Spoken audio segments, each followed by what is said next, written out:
Listening, fill in the blanks. Let's start.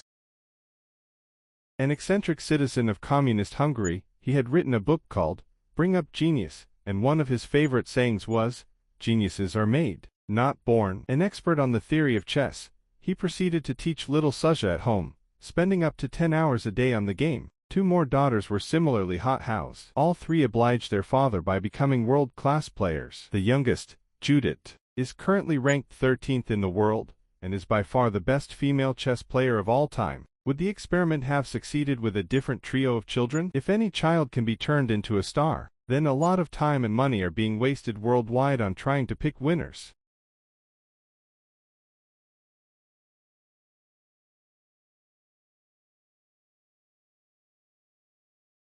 The automotive sector is well used to adapting to automation in manufacturing.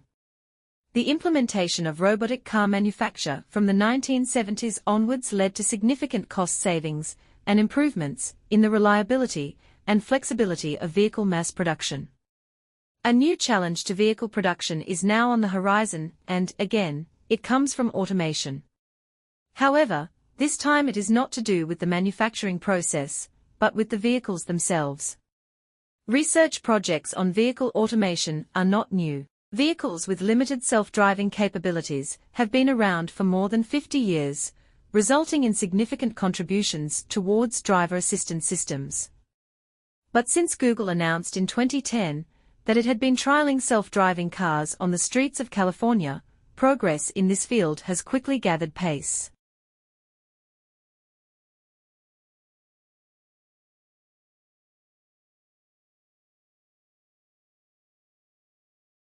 Other possible routes have been offered, though, for Igor Novikov, astrophysicist behind the 1980s theorem known as the self-consistency principle.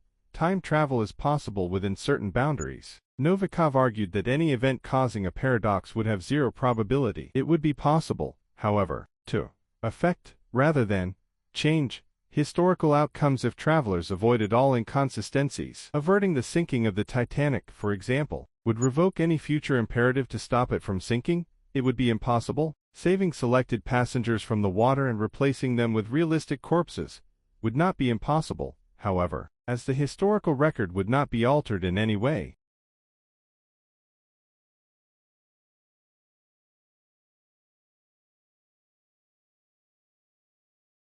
Artificial intelligence, AI, can already predict the future.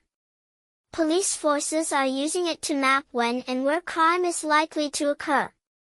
Doctors can use it to predict when a patient is most likely to have a heart attack or stroke. Researchers are even trying to give AI imagination so it can plan for unexpected consequences. Many decisions in our lives require a good forecast, and AI is almost always better at forecasting than we are. Yet for all these technological advances, we still seem to deeply lack confidence in AI predictions. Recent cases show that people don't like relying on AI and prefer to trust human experts, even if these experts are wrong.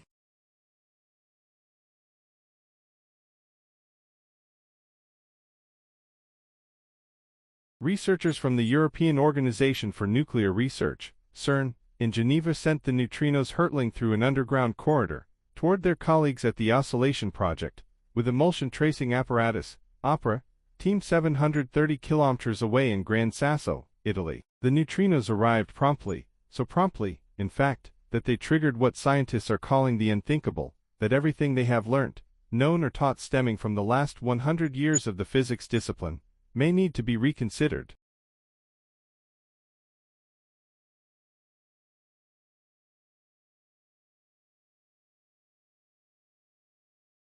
In Britain, there is a broadly similar belief in the existence of innate talent, but also an egalitarian sentiment which makes people queasy about the idea of investing resources in grooming intelligence. Teachers are often opposed to separate provision for the best-performing children, saying any extra help should go to stragglers. In 2002, in a bid to help the able while leaving intact the ban on most selection by ability in state schools, the government set up the National Academy for Gifted and Talented Youth. This outfit runs summer schools and master classes for children nominated by their schools.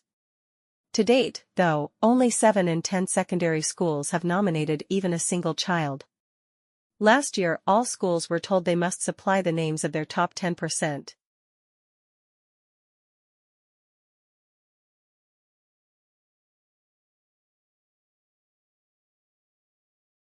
It appears that experiential, situational, and cultural factors are even more powerful in shaping wisdom than previously imagined, says Associate Professor Igor Grossman of the University of Waterloo in Ontario, Canada.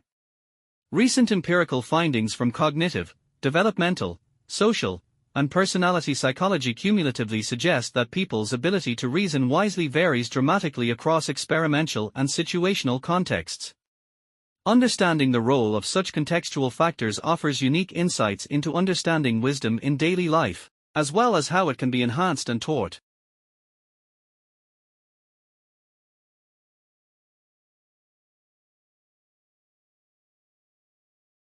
Statistics give little clue as to which system is best. The performance of the most able is heavily affected by factors other than state provision. Most state education in Britain is nominally non-selective, but middle-class parents try to live near the best schools. Ambitious Japanese parents have made private, out-of-school tuition a thriving business. And Scandinavia's egalitarianism might work less well in places with more diverse populations and less competent teachers. For what it's worth, the data suggest that some countries, like Japan and Finland, see table, can eschew selection and still thrive. But that does not mean that any country can ditch selection and do as well.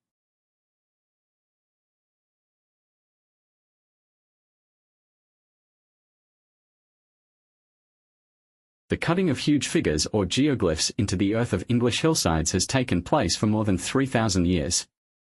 There are 56 hill figures scattered around England, with the vast majority on the chalk downlands of the country's southern counties.